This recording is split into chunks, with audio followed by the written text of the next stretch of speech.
Нова ера за САД, но и за светот. Најавата на Доналд Трамп дека се враќа златното време на Америка значи и најава за промена на глобалната сцена. Новинарот Дејан Андоновиќ за Алфа вели дека Трамп презентирал амбициозен план, па останува да видиме што од тоа ќе исполни во својот 4-годишен мандат. Со низа менување на геостратегијата и внатре во светот, најави дека ќе го менува светот, дека ќе ги направи Америка повторно голема, на негово ветување кое го имаше уште во првиот мандат. Едно е сигурно, Трамп најавува дека ќе дојде до целосна промена на светот, на подобро се разбира. Тој вчера е почнал и со некакви закани од типот на тоа дека воредна состојба кон Мексико ќе ги врати сите мигранти во Мексико, се повлекува од Светска здравствена организација, ќе видиме што ќе биде со НАТО.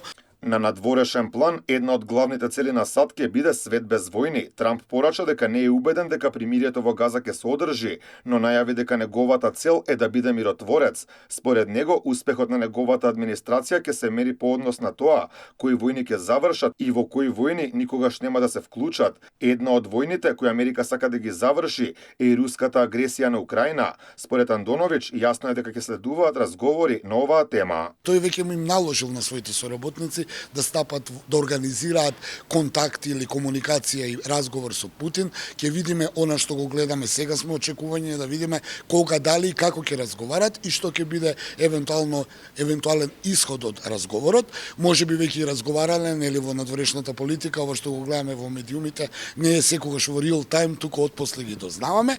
Едно е сигурно, неговиот мировен предлог е јасен. Да запре војната до таму колку освоил. 47-миот председател на САД Доналд Трамп, кој беше 45-ти, положи заклетва пред главниот судија на Врховниот суд Џон Робертс. Се заколна на 2 Библии, лична што му ја дала мајка му во 1955 година и историската користена на инаугурацијата на Абрахам Линколн во 1861 година. Заклетва положи и потпредседателот Џеј Ди Венс.